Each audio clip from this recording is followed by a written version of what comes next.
Hoje você, quando é responsável por tentar entender esse Open Innovation, por onde começa? Vamos dizer, uma organização grande que quer explorar mais essa inovação mais aberta, startup lá fora, onde é que eu acho ela, eu tenho que preparar o time de dentro.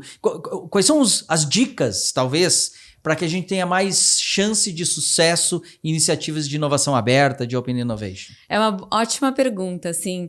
Na Raia Drogasil, a gente começou com H3, né, com a disrupção. E aí o time que nasce para fazer H3 já é um time que pensa um pouco diferente, não é o pessoal velha guarda que está há muitos anos na Raia Drogasil. Então, e a gente começa a fazer isso de uma maneira interdependente da Raia Drogasil, porque ao mesmo tempo que a gente tem uma certa independência para fazer isso e a gente pensa diferente, a gente é 100% conectado, a gente depende das 2.500 lojas, dos 40 milhões de CPFs cadastrados, das 50 mil pessoas que trabalham na loja, então é impossível desvincular. Mas é um pessoal com uma outra cabeça.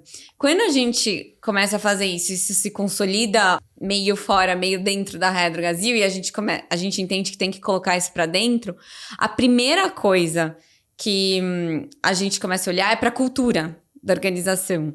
É como que eu começo a educar as pessoas que estão há 30, há 15, há 10 anos lá fazendo essa máquina funcionar de maneira excelente, mas eu também abri um pouco a cabeça para, deixa eu testar uma outra solução, deixa eu entender se isso funciona, eu estar mais aberto a poder errar, que são conceitos totalmente novos para a maioria das pessoas. Então, a primeira coisa que a gente fez foi como que eu trago essa cultura de inovação para dentro de uma empresa tão conservadora. Sim. E que como lida com o cliente final não se permite a errar muito. E que tem um padrão de operação. Para você conseguir manter essa operação em 2.500 lojas, você tem que ter padrão. Que vai contra a teoria e a prática de você inovar. Você precisa testar e poder errar. Experimentar erro, né? Assim, sempre é. Agora é engraçado, né? Te ouvindo... Porque você até procurou a palavra, né? Conservador e tal. Porque quando você tem um business desse tamanho, que é tão bem sucedido, né? Uma transformação, quando ela não é um imperativo do tipo de existência, ela é uma transformação que muitas vezes pode parecer, legal, mas puta, estamos aqui tocando nosso negócio, esse negócio está funcionando bem. A gente aguentaria mais 3, 5, 10 anos fazendo muito dinheiro ainda, né? Então, é diferente de uma transformação com a transformação, tô no corner, se eu não mexer, eu não existo, né? Uhum. Porque aí tá todo mundo naquele modo meio na zona de morte ali, fala assim, cara, temos que salvar esse business e tal, vamos salvar nosso emprego. É diferente você projetar uma visão no H3 e falar, cara, isso aqui que a gente pode fazer que vai ser do cacete quando a gente estiver lá. E mover a organização nesse sentido, às vezes é mais difícil, né? Do que uma zona de crise. Muito. E tem 2 aprendizados muito importantes nesse ponto. O primeiro é cuidado com a síndrome de sucesso. Muito cuidado. Porque a síndrome de sucesso te ajuda a ficar na zona de conforto. Total. E não olhar para fora. E aí acontecer o exemplo da telefônica, de não comprar o WhatsApp, que disruptou totalmente a telefonia. E o segundo aprendizado é toda transformação começa com bons motivos. Se você não tem um fundamento para aquilo, isso se perde. Sim.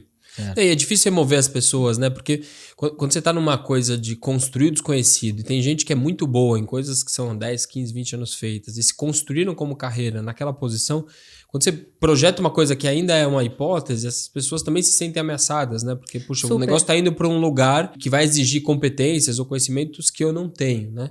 E quando a gente tá tocando um negócio, geralmente a gente não quer se colocar nessa zona de risco junto, né? Se o negócio quer ir, poxa, mas eu não quero me arriscar. Então, como que vocês sentem tem uma resistência, assim? Existe um trabalho de aculturamento? Como que isso acontece? Existe um trabalho muito forte de aculturamento, mas por outro lado, e é um dos motivos que tá dando certo, é que isso é uma vontade do conselho, é um direcionamento da empresa. Alinhado lá em cima. Alinhado lá em cima.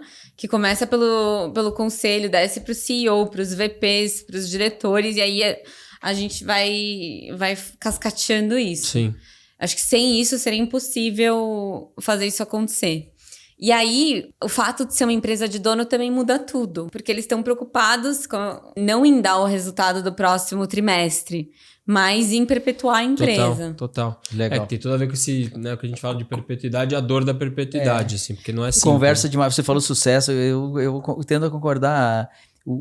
tem uma certa maldade no sucesso, porque ele, em algum momento ele inibe a capacidade de fazer, ou eventualmente o risco, e mudar quando a gente está vencendo parece ser muito mais difícil quando já começou a entrar muito água. Contraintuitivo. É muita liderança para mim. É aí que liderança se manifesta, tipicamente. Ter uma visão para fazer isso. E outro que vocês estavam falando de cultura, a gente faz um programa de inovação aberta. Vamos lá, alguém encontra um negócio novo lá fora e traz. Às vezes nas empresas a gente vê as pessoas reagindo tipo assim, mas isso aí eu faço também. Sabe? É como se fosse uma... Não. Tudo bem, você faz também, mas o outro já fez, caramba. Será que a gente não pode fazer juntos? Então, quebrar essas resistências. Mas tem um tipo de resistência também que é, isso aí não é sério, né? Isso aí não funciona, isso aí é frágil, né? Isso aí não passa. Então tem muito disso também. Imagino que você deve conviver muito com isso, né? Vários tipos de resistência, assim, que são normais, né? De quem tá vencendo, né? São normais. É uma empresa muito bem sucedida. Então, é contraintuitivo você querer mudar as coisas. Ou de propor uma nova maneira de fazer as coisas. E aí, você gostou desse vídeo? Se gostou, aqui na descrição tem o link completo para você assistir o episódio inteiro e todos os outros episódios que a gente já gravou.